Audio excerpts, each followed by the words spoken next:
Anaïs se fait des films. Se fait quoi? Anaïs se fait des films. Qui se fait des films? Anaïs se fait des films. Salut tout le monde, merci d'être présent à ce live qui est très ponctuel, comme moi, toujours très ponctuel. Mais merci beaucoup d'être là.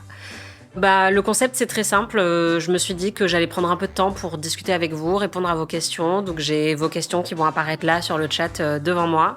Et voilà, l'objectif, c'est de papoter pendant une demi-heure, 3/4 d'heure, de voir s'il y a des choses auxquelles j'ai peut-être pas eu l'occasion de répondre par écrit dans les messages que vous m'avez envoyés ou des questions qui vous viennent spontanément auxquelles je pourrais répondre. Ça peut être sur le podcast et notre manière de travailler avec Aurélie, qui est évidemment toujours aux commandes, même si vous ne la voyez pas. Ça peut être sur les films que j'ai vus dernièrement ou les films que vous avez vus dernièrement, si vous avez envie d'en parler, si j'ai dit des bêtises dans le podcast et que vous voulez régler vos comptes dès maintenant, c'est possible aussi. Mais voilà, l'objectif, c'est de vous donner la parole. Donc, n'ayez pas peur, je vous laisse vous lancer. Salut, Whole Lotta Love. Toujours fan du pseudo Led Zeppelin, hein, évidemment. Mais d'ailleurs, on s'était pas croisés à Cannes, ou on s'était parlé, non, à Cannes. Je me souviens plus, mais je reconnais certains d'entre vous, donc ça me fait plaisir de voir vos noms. Salut Anaïs, est-ce que tu as vu Omaha, déjà en salle en Belgique, mais pas en France, coup de cœur perso? Oui, je l'ai vu, et je suis vraiment partagée sur ce film, et le problème, c'est que c'est très difficile d'en parler sans spoiler. Donc je veux vraiment pas trop m'avancer, mais en gros, je pense que ce qui a été un peu compliqué pour moi, c'est que le sujet du film ne nous est révélé qu'à la fin du film. Et je pense que j'aurais préféré savoir dès le départ de quoi il s'agissait, parce que je trouve que ça peut être un petit peu manipulateur pour le spectateur de découvrir, d'avoir une information aussi importante qui arrive aussi tard dans le récit. Par contre, j'adore l'acteur principal, John Magaro, que j'adore. Donc vraiment, j'aime le voir dans tous les films qu'il fait, mais j'étais un peu idéologiquement dérangée par la structure de ce film. Et je trouvais qu'ils faisaient pas suffisamment confiance aux spectateurs pour prendre leurs décisions tout seuls et évaluer leurs sentiments par rapport au personnage tout seul. Et c'est un truc qui me dérange un peu au cinéma. Mais je pense que c'est quand même un film qui mérite vraiment d'être vu et je serais très curieuse une fois qu'il sortira en salle, effectivement, de savoir ce que vous en avez pensé parce que c'est un film qui a plein de qualités, hein. Mais voilà, il y a un peu le concept central qui m'a dérangée, qui m'a un peu freinée dans mon appréciation du film. Mathilde T80. Coucou, pas de question, mais grâce à toi et Marie, je suis en train de découvrir Twin Peaks et c'est génial, donc merci beaucoup. Merci à toi. Franchement, savoir qu'il y a des gens qui découvrent Twin Peaks grâce au podcast, c'est un sentiment d'accomplissement énorme pour moi. J'étais très fan de Twin Peaks, mais je le suis devenue encore plus en faisant ces épisodes sur Twin Peaks avec Marie et en me plongeant vraiment dans la mythologie, en analysant chaque plan, chaque réplique. C'était incroyable. Et de savoir, depuis qu'on a sorti cette saison, qu'il y a autant de gens qui ont regardé la série grâce à nous, pour découvrir et pour pouvoir écouter les épisodes, c'est vraiment hyper flatteur. Je suis trop contente. Surtout que c'est une série qui est réputée difficile d'accès, alors qu'en fait, je connais peu de gens qui s'y sont essayés et qui ont vraiment détesté. J'en connais quelques-uns, quand même. Et il y en a même certains parmi vous qui sont venus me voir pour me dire franchement, j'ai testé, j'ai pas aimé, désolé, quoi. Fair enough, c'est totalement valide, mais je suis très contente en tout cas qu'il y ait des gens qui s'y essayent, quoi. Parce que ça peut intimider, je comprends, mais ça vaut quand même le coup d'être regardé. Kerkamat, trop bien de faire des extras avec Marie. Bah ouais, ça a toujours été un peu l'objectif, hein. On savait qu'on pouvait pas forcément continuer amis, mais Marie n'est jamais loin de ma vie ou du podcast. Donc clairement, quand on a eu l'occasion de le faire, ça nécessite une certaine organisation, mais j'étais très contente qu'on puisse le faire. Et j'ai hâte que vous écoutiez cet épisode sur Ethied Rivalry. Je ne me prononcerai pas jusqu'à la sortie de cet épisode sur ce que j'ai pensé de cette série. Il faudra le découvrir en direct le 31 juillet, je crois. Petite chocolatine, salut. Est-ce quelqu'un du Sud-Ouest? Si c'est le cas, big up. Chapucci, hello Anaïs, tu aimes Miyazaki, tu en as vu, je sais que c'est pas toujours ton truc préféré l'animation. J'ai enfin vu Totoro récemment et je veux en voir d'autres, alors je veux bien ton avis. Alors j'ai pas vu Totoro, je suis une quiche en animation et en Miyazaki. Qu'est-ce que j'ai vu? Attends. J'ai vu Le Voyage de Chihiro. Ça a été un énorme traumatisme pour moi et je crois que c'est un peu une des raisons pour lesquelles je vais moins vers l'animation, c'est que j'ai vu ce film assez tôt. Je crois même peut-être que je l'ai vu en salle. Ça a dû sortir, j'avais genre 11-12 ans. Et donc, j'ai dû aller le voir avec mes parents. Et honnêtement, le concept de perdre mes parents, c'était un truc qui était très sensible chez moi et c'était vraiment mon plus gros cauchemar, quoi, de perdre tes parents au supermarché, perdre tes parents, je sais pas, dans un parc, genre tu tournes la tête. Et parce que je pense que j'ai eu ces tendances-là quand j'étais petite, où je me barrais un peu, j'allais explorer et puis après je paniquais parce que je me rendais compte que je m'étais éloignée de mes parents. Et donc vraiment, quand j'ai vu Le Voyage de Chihiro, ça m'a trauma de ouf. C'est un film que je trouve assez sombre, enfin qui m'a fait très peur. Et donc, je crois que ça a créé un petit blocage chez moi. J'ai quand même vu Princesse Mononoke, que j'ai adoré, même si c'était assez sombre aussi dans mes souvenirs, mais j'ai quand même adoré. J'ai vu Le Garçon et le Héron, qui est sorti récemment. Là, plus dans le cadre des Golden Globes, je crois que c'était. Enfin, en tout cas, c'était plus avec un regard professionnel, alors que Chihiro et Mononoke, je les ai vus quand j'étais vraiment jeune. Et j'avais bien aimé, mais pas non plus eu un coup de cœur. Voilà. Après, par exemple, Chihiro, du coup, c'est des images qui sont encore gravées dans ma mémoire. Enfin, des années et des années plus tard, je me souviens très précisément de ce film. Donc, il y a forcément quelque chose de très, très grand chez Miyazaki et il faudrait que je m'y replonge, mais je sais pas, Totoro, c'est bien, du coup. Enfin, apparemment, c'est bien. Donc, peut-être que c'est celui-là que je devrais tester ensuite, mais j'en ai pas vu beaucoup d'autres, honnêtement. Toulouse, oui, mais je vis à Paris. Petite chocolatine. Bah, comme moi. Donc, enchantée, petite chocolatine. Et est-ce que, du coup, quand tu vas à la boulangerie, tu dis chocolatine ou pain au chocolat? Parce que moi, au début, je disais chocolatine, mais je me suis tellement fait shamer par les boulangers parisiens que j'ai arrêté et j'ai dû gommer ma propre Toulousitude et ça m'a beaucoup heurté, honnêtement. Totoro, c'est ouf, mon préf avec Mononoke. Dadadou 99. Ok, bah non, mais en vrai, Totoro, enfin, c'est évidemment culte, donc je me dis qu'il faudrait quand même que j'y jette un œil à un moment. Après bientôt 12 ans ici, j'ai dû arrêter, tristesse. De dire chocolatine, j'imagine, bah je comprends. Faut qu'on s'y remette, faut qu'on revendique la chocolatine.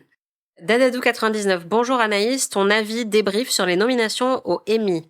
Alors déjà, je crois que vous avez vu que The Pitt était la série la plus nommée, ce qui fait toujours très plaisir puisque je suis une The Pitzouz de haut niveau.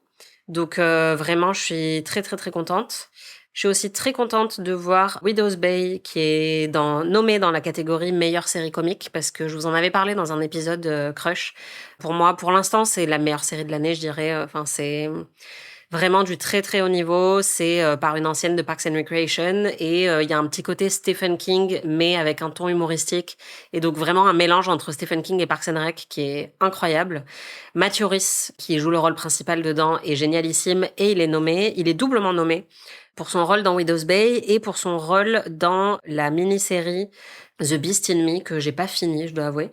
Mais rien que pour ça, je suis très contente. J'adore Matthew Rhys. Je l'ai croisé aux Golden Globes. J'ai failli défaillir tellement ses yeux étaient bleus. Pluribus aussi, c'est vrai que j'étais très contente de voir la série nommée. Enfin, honnêtement, c'est un bon palmarès pour l'instant. Parmi les nommés, j'aime beaucoup The Diplomat. Je trouve que c'est une série régressive mais très fun et quand même assez intelligente. Enfin, même si elle a une forme très doudou, quoi. Très série à l'ancienne, ce qui me plaît beaucoup. Night of the Seven Kingdoms, la comédie Game of Thrones, j'ai trouvé ça très très bien aussi. Je trouve que c'est très bien de faire du Game of Thrones, mais avec un registre différent de ceux qu'on a connus auparavant, avec quelque chose de très très sombre et lent et long. Slow Horses, meilleure série comique du moment. Il faut absolument que vous la regardiez si vous ne la regardez pas. C'est trop trop bien. Voilà, quoi d'autre dans les séries comiques. Après, il y a toujours des séries qui reviennent un peu parce qu'elles ont été nommées et récompensées les années précédentes. Par exemple, je pense à Abbott Elementary. C'est une série qui fait plus du tout partie de la conversation médiatique, mais qui reste nommée année après année parce qu'elle est consistante dans ce qu'elle produit et qu'elle a gagné beaucoup de prix au tout début de sa production. The Bear, moi j'ai bien aimé la dernière saison avec des réserves, mais pourquoi pas. Nobody Wants This, je suis pas allée au-delà de la saison 1. Donc voilà, je garde pas tout, mais honnêtement, je dirais que c'est quand même plutôt bien. Et d'ailleurs, The Pitt, incroyable, et les nominations sont vraiment méritées. Bah ouais, je suis d'accord. Franchement, The Pitt et Widow's Bay, pour moi, enfin, c'est vraiment mes chouchous de ces derniers mois, donc je suis hyper contente de les voir en tête des nominations. Je sais pas si elles auront forcément toutes les récompenses. Je pense que c'est aussi bien d'en laisser aux autres, donc je voudrais pas que The Pitt, par exemple, rafle tout. Mais le fait que des séries bonnes soient reconnues dès leur première saison, ça fait vraiment plaisir et c'était le cas avec The Pitt qui a déjà été pas mal récompensé ces derniers mois et ça va être le cas, j'espère, avec Widow's Bay. Et si vous n'avez pas encore checké, franchement, regardez Widow's Bay, c'est super bien.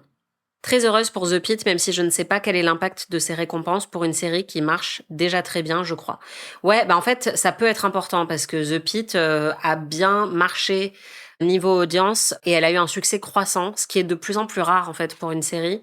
Ça a vraiment été une construction au fil de la saison 1 où de plus en plus de gens en parlaient. Et moi, je crois que j'ai attrapé le wagon peut-être au bout de 4-5 épisodes parce que j'écoutais The Watch, qui est mon podcast préféré américain, dans lequel il disait il faut que vous regardiez The Pitt. Et donc ça s'est vraiment bâti au fil de la saison, épisode par épisode, parce que c'est une série avec un format hebdomadaire, ce qui est aussi de plus en plus rare.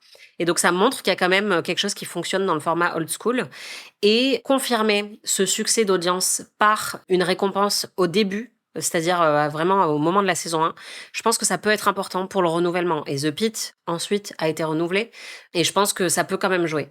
Donc évidemment, c'est pas le cas pour toutes les séries. Et il y a des séries aussi qui sont récompensées et annulées derrière. Hein. Mais si, c'est quand même important, les récompenses. Et je dis pas ça juste parce que je vote pour certaines catégories de récompenses, mais en vrai, ça peut vraiment déterminer, en fait, le retour critique, les audiences et les récompenses. C'est 3 unités de mesure qui sont regardées par les patrons à Hollywood. Et les plus intelligents d'entre eux essayent d'avoir au moins 1 ou 2 des 3. Et c'est ce que Casey Bloys, qui travaille à HBO depuis longtemps, a toujours dit. Et donc, il y a eu des séries comme The Leftovers, enfin, comme beaucoup de séries de HBO, en fait, qui n'avaient que 2 des 3, qui n'avaient pas forcément les audiences, mais qui avaient le retour critique et parfois le succès au niveau des prix, mais parfois que l'un ou l'autre. Et ça leur a permis de dire, OK, on renouvelle pour une saison suivante, on renouvelle pour une saison suivante, même si le public n'est pas là. Et ces séries, elles deviennent cultes a posteriori, donc tous les créateurs n'ont pas cet instinct-là, mais franchement, ceux qui l'ont et qui écoutent les retours critiques et les récompenses, bah, je pense que ça s'est toujours plutôt vérifié d'une manière positive, parce que c'est des séries qui ont pu avoir une course créative satisfaisante plutôt que de se voir l'herbe coupée sous le pied après une saison ou 2, quoi. Est-ce que tu as vu Heavenly Creatures, le premier film de Peter Jackson avec Kate Winslet? Non, toujours pas. Je l'ai. Je me le suis procuré parce que bah, j'ai fait pas mal de trucs sur Peter Jackson récemment et donc je me disais que ce serait quand même bien de le rattraper. Et en fait, à chaque fois, j'ai pas le temps. Enfin, évidemment, c'est juste, il est pas en haut de ma priorité et donc je le regarde pas. Mais je vais le faire parce que j'ai trop envie de le voir. Et avec Kate Winslet et sa camarade dont j'ai oublié le nom, qui est géniale aussi, Heavenly Creatures. Évidemment, je perds tous mes noms quand je fais des lives. Mélanie Linsky, qui est une actrice qu'on adore aussi. Et donc, ouais, j'aimerais beaucoup le voir. J'espère que la dernière saison de Axe sera récompensée aussi. Ouais, bah honnêtement, je me pose la question parce que Axe a raflé un peu les prix depuis plusieurs saisons. Là, il se trouve que meilleure série comique, il y a quand même du lourd. Et donc, il y a Axe, mais potentiellement Widow's Bay va peut-être lui voler le prix. Je sais pas. On verra. À mon avis, ça va se jouer entre les deux, en tout cas, parce que Axe a un vrai succès populaire depuis longtemps. Mais ils aiment bien aussi récompenser parfois les petits nouveaux. Donc, on va voir. Petite chocolatine. Est-ce que l'on sait si Widow's Bay a été renouvelé pour une saison 2? Oui, ça a été renouvelé. Et c'est vraiment bien parce que quand on voit la série, on sent qu'elle a les pattes pour continuer. Et moi, c'est ça que j'aime aussi. Enfin, vous le savez, si vous m'avez déjà entendu parler 5 minutes dans ma vie, j'aime beaucoup les séries à l'ancienne et qui ne sont pas des mini-séries et qui sont vraiment faites pour durer sur plusieurs saisons et qui nous permettent de vraiment suivre la trajectoire d'un personnage sur un très long cours, ce que les films ne permettent pas. Et donc vraiment, Widow's Bay, c'est un assemblage de plein de personnages hyper complémentaires, hyper originaux, avec tous un petit peu leur gimmick, leur caractère un peu idiosyncratique. Et donc le fait de voir ces personnages-là évoluer sur la durée, bah, un peu comme les personnages de Parks and Rec, moi ça me fait très envie, quoi. Est-ce que la date des nominations aux Golden Globes est connue? Normalement, c'est annoncé assez tôt, mais là, je sais pas si ça a déjà été annoncé. Mais dans tous les cas, ce sera vers novembre. Donc là, on a reçu un peu le courrier qui nous dit « Ok, c'est bon, vous êtes renouvelé aux Golden Globes ». Et on a accès à la plateforme des Golden Globes sur laquelle tous les candidats vont poster leurs films ou séries pour qu'on puisse les regarder et ensuite voter pour les nominations. Et là, pour l'instant, on a genre 4 trucs sur la plateforme, genre 2 séries, 2 films. Ça va s'accélérer à la fin de l'été, une fois que la Mostra sera passée, où on va vraiment rentrer dans le début de la saison des Awards. Donc septembre, octobre, ça va s'accélérer. Là, on va commencer à avoir des dizaines et des dizaines de séries et de films. Et alors novembre, au moment des nominations, puisque généralement ça se fait entre novembre et décembre, là, ça va être une avalanche et on va pas pouvoir suivre le rythme, parce que tous les ans, j'essaye de regarder tous les trucs nommés aux Golden Globes et je n'y arrive pas. Parce qu'il y en a qui attendent vraiment la dernière minute pour mettre le truc sur la plateforme, parfois vraiment genre 2 jours avant les nominations. Donc on peut pas toujours tout voir. Mais ce sera en novembre, l'annonce des nominations. Juliette Anne. Bonjour Anaïs, je n'ai jamais vu un film de Hitchcock et je sais que vous vouliez en faire une saison d'amis, tout à fait. Une recommandation de film à voir absolument pour une noob de Hitchcock, merci beaucoup. Alors c'est une très bonne question. Moi, mon premier Hitchcock, c'était Les Oiseaux. J'étais très très jeune, j'avais 9 ans, 10 ans. Gros trauma. J'avais très peur des oiseaux après, mais je trouve que ça peut être un bon Hitchcock pour démarrer. C'est rarement celui qui est cité parmi les meilleurs. Enfin, on va plus souvent citer Psychose, par exemple, mais je sais pas si Psychose, c'est le plus facile d'accès, en fait, pour un premier. Pour moi, les oiseaux, il y a tout, parce que c'est vraiment comment réussir à créer du suspense avec un truc aussi con que des oiseaux. Les couleurs sont magnifiques, les décors, les costumes, il y a des plans iconiques, il y a du suspense, il y a un petit peu de romance, il y a évidemment de la tension, il y a de l'horreur. Donc pour moi, c'est un de ses plus horrifiques avec Psychose. Et je commencerai peut-être par celui-là. Après, je pense qu'on peut commencer par Psychose. Ou sinon, North by Northwest. La mort aux trousses, qui est plus un thriller. C'est pas de l'horreur, pour le coup. Et il est un peu long dans mes souvenirs. Alors que Les Oiseaux est assez court. Ouais, c'est ça. La mort aux trousses, il dure 2h16. North by Northwest. Donc c'est un plus gros morceau, mais génial aussi. Enfin, vraiment incroyable. Donc pour moi, je dirais soit La mort aux trousses, soit Les Oiseaux, parce qu'ils sont tous les deux très divertissants. Et il y en a d'autres qui vont être peut-être un petit peu plus exigeants ou qui mettent un petit peu de temps à se mettre en place. Mais Psychose, c'est très bien aussi. Et sinon, il y a La Corde. La Corde, qui est un film en plan séquence. Donc vraiment incroyable. J'espère que ça répond à ta question. Bébé Nine. Hello, moi aussi, je suis tellement heureuse pour Widow's Bay qu'elle fasse un peu de bruit déjà, grave. J'étais trop contente et qu'elle soit récompensée, c'est génial parce qu'elle le mérite et surtout parce qu'elle est assez unique en son genre parmi les séries récentes. Donc j'espère qu'elle va inspirer d'autres séries originales dans des genres qu'on voit peu. Je suis totalement d'accord. C'est vraiment la fusion en fait des genres dans Widow's Bay qui est hyper réussie. Et je dirais que Pluribus a ça aussi. Enfin, c'est quand même quelque chose qu'on trouve dans beaucoup de séries, de bonnes séries actuelles. C'est vraiment l'aboutissement de toutes ces dernières années où on savait plus trop où caser des séries justement dans les catégories drame ou comédie. Et là, on a des séries qui vont s'emparer vraiment de la fusion du genre, mais de manière hyper explicite, comme Widow's Bay, et ça marche très très bien. Illustra Dream, hello Anaïs, première fois sur Twitch. Merci pour ton travail de critique. Je te suis depuis Ami Epic TV. Bah merci beaucoup, c'est trop cool. Et bah moi honnêtement, je suis un peu une nouvelle de Twitch aussi, donc je suis ravie qu'on découvre ces nouvelles expériences ensemble. Mais je trouve ça trop cool de faire des lives et de pouvoir vous parler un peu, parce que sinon je suis toute seule avec Aurélie derrière mon micro. Et je trouve ça cool d'avoir des expériences un peu plus interactives comme ça. Dadadou99. Es-tu déjà venu ou comptes-tu venir au Festival Lumière à Lyon? D'une manière générale, j'adore les épisodes de podcast sur les festivals. Ben, j'aimerais bien, ouais. On m'a conseillé d'y aller. Donc je vais voir peut-être cette année, mais en plus je suis jamais allée à Lyon tout court. Je ne connais pas cette ville. Apparemment on y mange bien. Donc peut-être que je vais me tenter le Festival Lumière cette année. Peut-être que je pourrais enfin parler à Thierry Frémaux. Ce serait cool.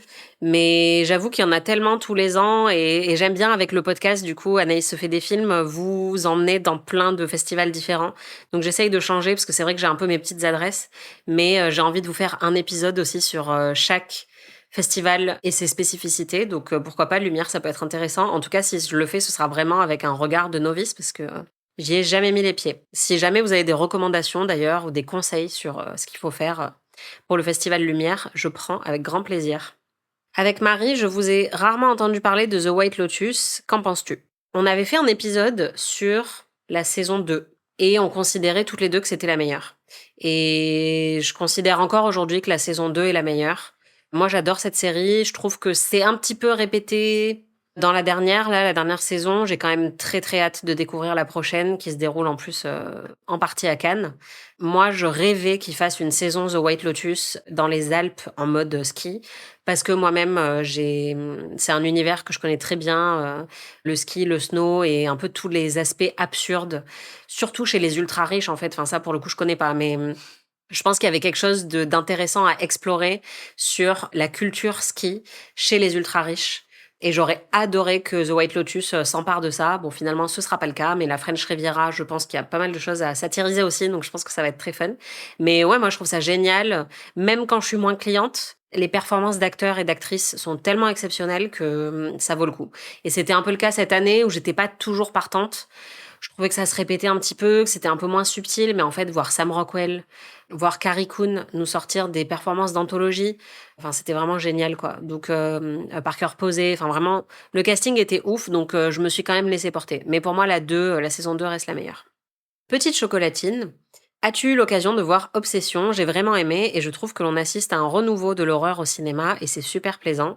J'avais d'ailleurs adoré toute votre série sur les films d'horreur avec Marie sur Ami. Ah bah merci beaucoup, j'adore cette saison, donc je suis trop contente que vous l'ayez aimée. Oui, j'ai vu Obsession, j'en ai parlé dans je sais plus quel épisode, genre en fin d'épisode, je vous avais fait une petite critique récemment, au moment où c'est sorti. J'ai trouvé ça vraiment pas mal. En fait, sur le coup, j'étais semi-sceptique, parce qu'il y avait déjà une grosse hype autour du film quand je suis allée le voir, et donc j'avais des attentes très très élevées. Et j'étais là, bon, ça va quoi, calmons-nous 2 secondes. Je pense que en plus, je peux être assez exigeante, voire même parfois un peu injuste sur les récits, sur l'emprise, les déséquilibres genrés dans le couple. Tout ça, je pense que c'est des trucs, c'est des histoires que j'aime beaucoup, mais j'aime quand elles sont vraiment bien racontées. Sur le coup, j'étais pas très impressionnée, honnêtement. Et en fait, plus je parlais du film à la sortie et dans le podcast et avec des potes, plus j'y trouvais quand même énormément de qualité. Et je reconnais maintenant, a posteriori, et maintenant que je l'ai bien digéré, que c'est quand même très bien. J'ai préféré Backrooms, puisque, enfin, on n'a pas forcément besoin de les comparer, mais les deux sont sortis un peu au même moment, et les deux illustrent justement ce renouveau du cinéma d'horreur mené par des très jeunes réalisateurs, qui viennent plutôt d'un univers YouTube, et des deux, je préfère Backrooms, mais j'avoue que Obsession est très fun, et en fait, j'ai envie de le revoir. Ce que j'aurais pas vraiment pensé au moment où je l'ai vu. En fait, mes bémols, c'était surtout qu'il y avait des trucs un peu cracra qui, selon moi, servaient à rien, à part à faire du cracra, mais je trouvais que ça n'avait pas de sens dans l'intrigue, quoi. Les moments où elle se vomit dessus, tout ça. Mais en fait, en y repensant, si, ça a du sens. Donc je pense que les bémols que j'ai eus se sont vraiment estompés au fil du temps, et j'aime beaucoup la manière dont le film parle justement de son statut de prisonnière à elle et cette performance d'actrice incroyable qui arrive à nous faire comprendre à chaque fois les moments où elle est possédée, les moments où elle l'est pas. Enfin, donc en vrai, oui, j'ai quand même beaucoup aimé Obsession. Même si sur le coup, j'étais un peu sévère, enfin pas sévère, mais mitigée quoi. Et là, je sais pas si vous êtes allé voir Evil Dead Burn, mais allez le voir si vous aimez les films d'horreur. Moi, j'ai trouvé ça génial. Après, je dirais que si vous n'êtes pas fan d'horreur ou si vous n'êtes pas familiarisé avec l'univers de l'horreur, peut-être commencez pas par celui-là parce qu'il est bien, bien, bien dégueu et violent à mort. Donc vraiment, si vous voulez juste tremper un orteil dans l'horreur, peut-être commencer par Les Oiseaux de Hitchcock avant d'aller voir Evil Dead Burn parce que il est vénère quoi. Et le film m'a rendue fière d'être française, ce qui est pas toujours le cas honnêtement, mais en ce moment il y a tellement de bonnes productions françaises au cinéma que ça fait plaisir et d'imaginer en plus ce film-là comme c'est un film hollywoodien, il va avoir un retentissement évidemment aux États-Unis. Et je suis assez fière de me dire que ça vient de chez nous quoi. Ali Moonpie, est-ce que tu aimes les films de Kubrick? Et si oui, quel est ton préféré? Oh là là, Kubrick, je pense que c'est avec Lynch le cinéaste qui a vraiment m'a permis d'entamer ma cinéphilie. Parce que c'est deux cinéastes que j'ai découverts vraiment à l'adolescence, Kubrick même avant Lynch. Kubrick, je pense que ça devait être vers mes 13-14 ans et j'ai commencé avec, peut-être que j'exagère, peut-être un peu plus tard, mais voilà, on va dire entre 13 et 15-16 ans, j'ai bouffé du Kubrick et j'ai démarré par Orange Mécanique, qui est un des plus dérangeants et violents. J'ai été fascinée par le film, je l'ai vu et revu, parce que j'étais, comme je le suis encore aujourd'hui, très obsessionnelle avec les films. Et à partir de là, j'ai voulu voir tous les Kubrick. Et je suis très très fan. Enfin, je pense que c'est difficile de pas aimer Kubrick, même s'il y a, enfin, si, j'imagine qu'il y a quelque chose de très rigide en fait. Enfin, c'est un perfectionniste qui est aussi connu pour du coup avoir beaucoup maltraité ses équipes de tournage, un sens du cadre, voilà, hyper rigide. Mais évidemment, je pense que mon préféré c'est Shining. Celui pour lequel j'aurai toujours cette affection un peu bizarre, c'est Orange Mécanique parce que ça a été mon premier. Et je pense que celui pour lequel j'ai le plus d'admiration, c'est 2001 Odyssée de l'espace parce que j'ai beau l'avoir vu plusieurs fois, à chaque fois que je le revois, je me dis mais comment c'est possible? Comment il a fait ça en fait? Enfin, avant tout le monde. C'est complètement délirant quoi. Mais évidemment, j'adore Barry Lyndon aussi. Il y a rien à jeter chez Kubrick, quoi. Donc, j'aime vraiment tout chez lui. Mais préféré Shining. Johar, j'ai beaucoup aimé l'épisode sur la bataille de Gaulle. Est-ce qu'en général, les biopics historiques, c'est des projets que tu affectionnes? Oui, honnêtement, j'aime plutôt ça, même si j'ai tendance à râler sur ceux qui ont recours aux mêmes clichés de manière un peu feignante. Et notamment les biopics britanniques. Enfin, je crois que le dernier sur Churchill, j'en pouvais plus, quoi. J'avais l'impression que c'était toujours un peu la même chose. J'aime bien quand il se mélange avec d'autres trucs, par exemple The Imitation Game, je me souviens plus comment ça s'appelait en français, avec Benedict Cumberbatch, là, c'était vachement bien. Pardon. J'aime bien faire rire Aurélie.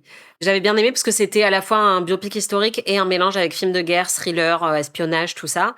Et c'est ça que j'ai beaucoup aimé chez De Gaulle, en fait. C'est que c'est un biopic historique mélangé avec un film de guerre, mélangé avec un thriller d'espionnage, mélangé avec un film politique, un drame. Enfin, vraiment, il y a tout. Il y a de la comédie. Enfin, c'est hyper riche en termes de registres. Et c'est ça que j'ai adoré. Et c'est aussi un film qui a recours à plein de clichés, mais d'une manière qui est hyper plaisante. Mais oui, oui, j'aime bien les biopics historiques quand ils sont bien faits. Ça veut rien dire, mais ou alors je vais y aller quand le casting me plaît. Et j'aime aussi les biopics qui vont vraiment faire un pas de côté, même si le pas de côté dans le biopic historique est devenu un cliché récemment, notamment avec Pablo Larraín, par exemple, avec sa trilogie où il a fait Jackie, il a fait Spencer sur la princesse Diana. Et merde, j'ai oublié le dernier avec Angelina Jolie. Et en fait, c'est des films qui ont une unité de temps et de lieu très restreinte et donc qui réinventent un peu le biopic. Et j'avoue que ça m'a beaucoup séduit ce pas de côté-là. Ou First Man, par exemple, avec Ryan Gosling. Ça faisait longtemps que j'en avais pas parlé. Je trouve que c'est des manières différentes d'aborder le biopic historique qui sont hyper intéressantes. Mais ça a tendance à devenir aussi maintenant un peu un cliché. Par exemple, Maestro, ça m'avait grave saoulé de Bradley Cooper. Je trouvais qu'il récupérait un peu tous les pires clichés. Mais là, on est moins dans le biopic historique, enfin plus dans le biopic de star en fait. Mais voilà, je pars dans tous les sens, comme Maestro de Bradley Cooper. Lily Melting Pot, plus un témoignage qu'une question. J'ai écouté tous les épisodes d'Amis, sauf celle sur Twin Peaks, car je veux regarder la série avant. C'est prévu d'ailleurs. Oui, fais-le. Et justement, la saison avec les films d'horreur a eu un effet sur moi. Je regarde maintenant un peu plus ce genre et je l'apprécie, même si j'y vais mollo, car à la base, je n'en regarde pas. C'est parce que j'ai peur d'avoir peur. Si je n'en regarde pas, c'est parce que j'ai peur d'avoir peur. Merci beaucoup pour ce message. C'est trop cool. Je comprends. Et il y a beaucoup de gens, depuis qu'on a fait cette saison, qui m'ont dit qu'ils écoutaient les épisodes sans regarder les films d'horreur et que ça leur permettait justement d'avoir une petite connaissance de l'univers de l'horreur sans forcément regarder les films. Et je comprends qu'on soit vraiment peureux par rapport à ça, parce que moi-même, je suis peureuse. Pour Evil Dead Burn, enfin, clairement, je me suis assise au dernier rang, enfin, à l'avant-dernier rang, et il y a un mec qui est venu s'asseoir juste derrière moi, juste avant que le film commence, et je me suis décalée parce que je supporte pas d'avoir quelqu'un derrière moi pour regarder un film d'horreur, parce que j'ai des pensées intrusives pendant tout le film où je pense qu'il va m'égorger. Anaïs se fait des films. Donc clairement, je suis moi-même peureuse et je peux comprendre, mais c'est trop cool si tu t'y exposes un tout petit peu. Faut y aller doucement, il faut essayer avec des vieux films, parce que les vieux films d'horreur, généralement, font pas très peur. Genre les Suspiria, même les Hitchcock, les John Carpenter. Enfin, il y a du frisson, mais c'est aussi un peu à l'ancienne et c'est un peu carton-pâte. Donc c'est bien pour se familiariser avec le genre sans avoir des énormes terreurs. Genre, on va pas regarder Conjuring tout de suite parce que ça fait très très peur, quoi. Mais bravo. Et Twin Peaks, évidemment, il faut y mettre. J'ai adoré la séance Ciné-Club au Majestic, Bastille à Paris. Ah, pour Sunset Boulevard, ouais, découvrir un classique en noir et blanc sur grand écran, c'était vraiment quelque chose. J'ai compris qu'à la rentrée, il y en aura d'autres. Il y en aura d'autres, c'est prévu. Je sais pas si je vous dis déjà quel sera le prochain. Bon, je peux vous le dire parce que vous n'êtes pas nombreux, mais vous le répétez pas. Le prochain, ce sera à la rentrée et ce sera La Revanche d'une blonde, qui est un de mes films préférés, que je connais par cœur, par cœur, par cœur. Et je pense que voir ça en salle, bah du coup, moi, je l'ai jamais vu sur grand écran non plus. Ça va être incroyable. Donc, je vous en reparlerai quand on se rapprochera de la date et je vous confirmerai tout ça. Mais oui, oui, sachez qu'il y aura d'autres lives et que moi aussi, j'adore faire ça.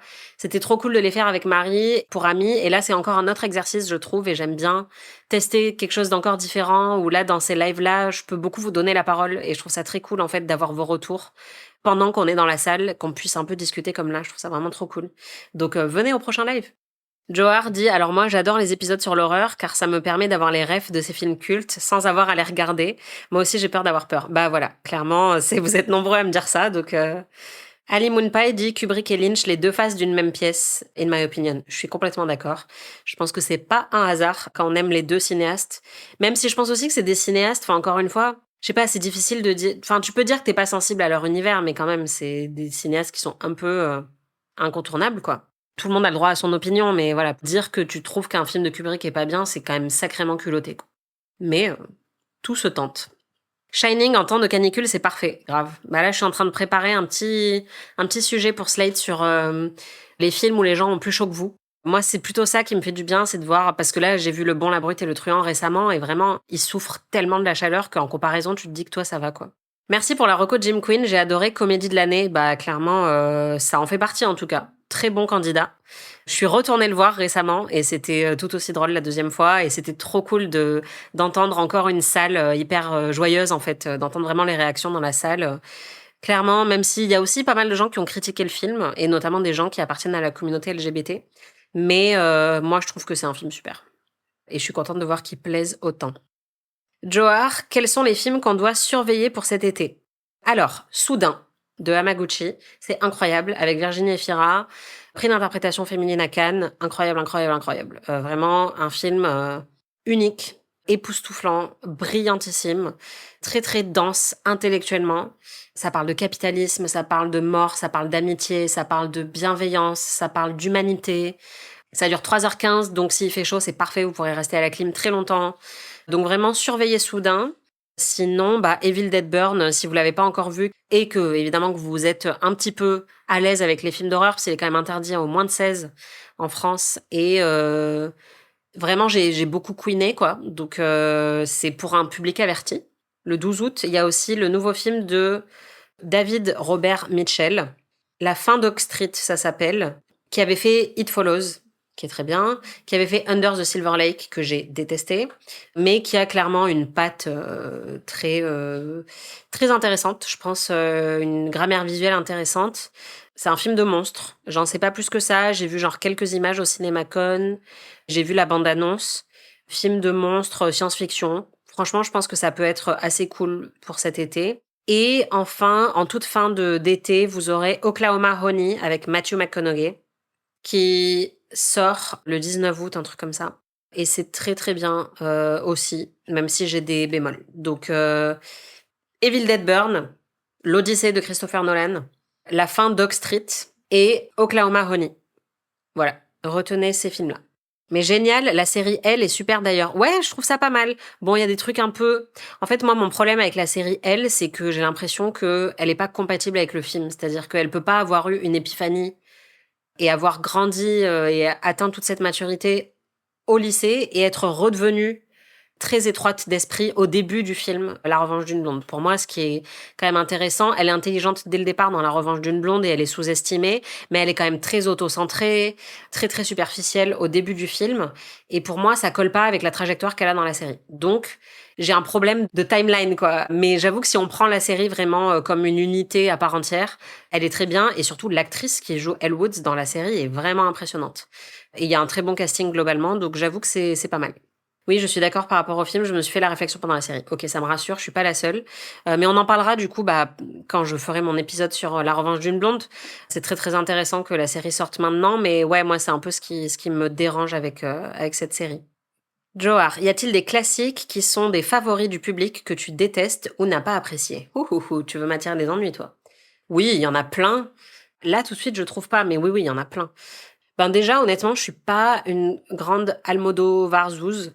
Et donc, je sais qu'il y a des gens qui ont une religion de Pedro Almodovar. Je ne la partage pas. Mais j'ai du mal à dire que je déteste, quoi. C'est juste que je suis indifférente. Je suis indifférente à Wes Anderson. Même si j'aime pas mal certains de ses films plus anciens. C'est vraiment une réponse de snob total. Genre, j'adore Bottle Rocket, mais je suis pas trop fan de Wes Anderson. Enfin, pour moi, le meilleur film de Wes Anderson, c'est Paddington 2, et ça n'a pas été fait par Wes Anderson. Mais genre, c'est mieux que tout ce que Wes Anderson a fait, selon moi. Voilà, si vous voulez des hot takes. Sinon, qu'est-ce que j'ai vraiment pas apprécié dans les favoris du public? Bah, sans doute des trucs qu'on a fait dans Ami, hein. Enfin, par exemple, Harry Potter, je suis pas giga fan. Là, je sèche un peu, mais je reviendrai vers toi si j'ai d'autres trucs que j'ai détestés récemment. Peut-être qu'on peut regarder dans les Oscars, parce que, bah, par exemple, oui, bon, après, c'est pas très original, mais Bohemian Rhapsody, qui a été un grand succès populaire, pour moi, c'est une bouse totale. Et je me prends la tête à chaque fois avec ma mère parce qu'elle elle adore ce film. Et c'est compliqué. Mais c'est ma mère, donc que puis-je dire? Sinon, bah, Anora. Anora, j'ai été assez déçue de Sean Baker. Oui, Coup de foudre à Notting Hill, pareil. Mais bon, c'est sympathique, hein, mais tu vois, j'ai pas détesté. Mais ouais, par exemple, Anora, qui a gagné la Palme d'Or, l'Oscar du meilleur film, honnêtement, j'aimais beaucoup Sean Baker et il m'a un peu perdu sur Anora. Et c'était pas facile à dire. Mais bon, ça reste quand même dans un microcosme très niche, cinéphile. Enfin, je pense qu'en fait, tout le monde s'en fout d'Anora, globalement. Enfin, je veux pas offenser qui que ce soit, mais c'est pas un énorme succès public. J'ai vraiment pas aimé Emilia Pérez, mais je pense que ça, j'étais pas la seule. Vous voulez vraiment que je me fasse cancel, en fait. C'est ça l'objectif. Past Lives, j'avais pas trop aimé, mais pareil, je sais pas si ça parle à beaucoup de monde. Enfin, ça reste un film, pour moi, qui restait un peu confidentiel, mais Past Lives avait eu une grosse hype de Céline Song, et moi, j'étais un peu restée à côté. Mais non, écoutez, que voulez-vous, je suis très consensuelle. J'aime les mêmes films que tout le monde, visiblement. Voilà. Décevant, je sais. Ah, je te rejoins sur Anora, pas le meilleur de Baker, je trouve. Mais je suis contente que son cinéma soit reconnu. Ouais, c'est ça, je suis d'accord. En fait, évidemment, j'étais ravie que ça lui ouvre d'autres portes. Mais en fait, moi, le truc, c'est que moi, j'ai une théorie du complot sur Sean Baker. Je pense qu'il est beaucoup plus à droite que ce qu'on aimerait croire et que c'est vraiment un cinéaste de droite qui plaît aux gens de gauche. Mais je pense qu'il y a un moment où ça va commencer à se voir et je trouvais dans Anora que ça commençait un peu trop à se voir. Mais je vais tellement être cancel pour avoir dit ça. Mais pour moi, Red Rocket, brillantissime. The Florida Project, génialissime. Tangerine, magnifiquissime. Donc j'aime beaucoup Sean Baker. Anora, en vrai, c'est pareil, je peux pas dire que j'ai pas aimé, c'est juste que j'ai moins aimé que les autres, quoi. Merci, c'est super intéressant d'avoir les points de vue de professionnels là-dessus. Souvent, on a l'impression que beaucoup de journalistes ont peur de critiquer les gros réalisateurs. Bah, c'est vrai, hein. Enfin, en fait, le truc, c'est que si tu te retrouves dans une conversation à Cannes ou n'importe où, entre critiques, tu serais surpris de voir que beaucoup de gens vont, en fait, oser dire qu'ils aiment pas Wes Anderson, qu'ils aiment pas ci, qu'ils aiment pas ça. Mais évidemment, c'est beaucoup plus difficile de l'assumer parce qu'on sait quand même que c'est souvent les grands cinéastes. C'est pas pour rien qu'ils sont grands cinéastes quand même. Généralement, ils ont une contribution énorme culturelle et donc même si on n'est pas sensible à leur univers, c'est difficile de dire j'aime pas. Mais il y a des gens qui sont pas sensibles à l'univers de Lynch ou de Scorsese. Mais voilà, c'est difficile d'assumer en fait. Et il faut avoir un point de vue, je pense, qui soit un peu étayé. On peut pas juste débarquer et dire bah Scorsese de toute façon j'aime pas quoi. Sinon personne va nous prendre au sérieux. Donc voilà. Plaisir coupable, doudou de la rentrée depuis 5 ans, la série Only Murders in the Building. Je trouve que c'est super bien fait et divertissant. J'avoue que j'ai regardé la première saison, j'avais bien aimé et j'ai pas poursuivi, mais c'est vrai que j'avais trouvé ça très réconfortant, très doudou. Donc je suis d'accord. Johar, je dois avouer qu'à chaque fois que j'écoute ton podcast, à la fin, quand tu dis c'est moi, produit par Slate Podcast, je dis toujours c'est eux, je ne peux pas m'empêcher. Bah, trop cool, j'aime cette interactivité. Moi aussi, j'interagis beaucoup avec les podcasts que j'écoute quand je les écoute seule, donc je valide à 100%. Bah voilà, je sais pas si vous avez d'autres mystères que vous souhaitez que j'éclaire, mais vraiment merci beaucoup d'être là. Franchement, j'ai encore du mal à croire qu'il y ait des gens qui s'intéressent à ce que je raconte sur le cinéma, mais ça me fait toujours très plaisir d'avoir vos retours et de répondre à vos questions et d'avoir un peu d'interactivité avec vous, de pouvoir discuter comme ça de manière un peu informelle. Parce que voilà, on fait ces épisodes toujours un peu pas dans l'ombre avec Aurélie, mais disons qu'on essaye d'anticiper aussi ce qui va vous intéresser, de parler de ce qui nous intéresse nous, mais le champ est tellement vaste, du cinéma à des films qui sortent, qu'on a parfois peur de faire les mauvais choix. Moi, parfois, j'ai peur de raconter des trucs un peu trop perchés ou de parler trop de moi, d'être trop niche ou pas assez. Enfin, c'est vraiment parfois difficile de placer le curseur. Et donc, de voir que bah il y a quand même vous qui êtes là, qui écoutez et qui trouvez que c'est bien, bah ça fait vraiment plaisir. Donc, merci beaucoup pour vos retours, franchement. C'est hyper, hyper précieux. Tu es devenue la référence ciné à la maison. Quand j'ai besoin de convaincre mon mec d'aller au ciné, j'ai juste à dire Anaïs a dit que c'était bien. Ah bah, trop cool, merci. Je suis ravie. C'est vraiment mon objectif dans la vie. C'est d'être un levier pour forcer vos mecs à aller au cinéma. Donc, trop contente. Et Johar dit merci beaucoup à toi et à Aurélie. Effectivement, merci Aurélie qui est là et qui est toujours fidèle au poste. Merci beaucoup. Ça me fait trop plaisir tout ce que vous me dites. Je pense qu'on va arrêter là, mais merci beaucoup. C'est vraiment un grand, grand plaisir de parler avec vous, d'avoir vos retours. Continuez à m'envoyer vos retours sur les films aussi. Enfin, j'ai essayé de vous encourager un petit peu plus à le faire dans les épisodes récents et vous le faites et c'est trop bien. Enfin, en fait, j'adore lire des avis vraiment construits sur les films et des mini-critiques, en fait, que vous me faites parce que on n'est pas toujours d'accord, que vous allez parfois me faire voir des films différemment, ou me faire des recos. Parfois, vous voyez que j'ai aimé un truc et vous me conseillez d'aller voir autre chose que j'avais pas vu. Donc vraiment, merci beaucoup, c'est trop bien. Et j'ai envie que le podcast devienne de plus en plus ça, en fait, qui est vraiment un espace qui vous soit dédié et dans lequel vous pouvez recommander plein de choses et enrichir mon avis, parce que mon avis n'est que mon avis et je trouve ça trop cool d'avoir le vôtre aussi, quoi. Donc vraiment, merci beaucoup, beaucoup, beaucoup. Et avoir un bon sommeil, trop bien. Bah franchement, ça aussi c'est très flatteur parce que étant insomniaque moi-même, c'est très important d'avoir des trucs qui nous détendent avant de s'endormir. Donc si je peux remplir ce rôle-là, j'en suis ravie. La série sur Cannes était vraiment sympa. On était plongés dans le festival. Ah bah merci beaucoup. C'est pour ça que je l'ai fait et j'espère continuer à le faire les années prochaines et le faire aussi avec Venise. Et je suis contente de savoir que les épisodes sur les festivals vous plaisent parce que c'était vraiment l'objectif. C'était de montrer. Enfin, il y a un truc tellement niche dans l'expérience de festival et tellement indescriptible et on est vraiment dans notre petit milieu de journalistes et tout. Et donc le fait de pouvoir quand même, enfin même moi, c'est un exercice hyper appréciable justement de me décentrer de cette expérience quand je suis dans les festivals parce que je me dis ok, bah, qu'est-ce qu'ils vont vouloir savoir sur le festival, qu'est-ce qui va les surprendre, qu'est-ce qui est totalement futile, qu'est-ce qui est vraiment intéressant, qu'est-ce qui est un peu caché, qui ne soupçonne pas.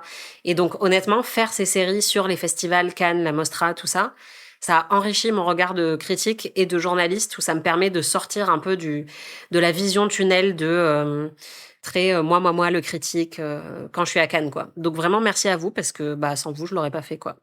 Donc merci beaucoup. Je pense que la fréquentation des cinémas ne tient que grâce aux auditeurs de ton podcast. Je pense aussi totalement que l'intégralité des entrées en salle en France se font évidemment grâce à moi.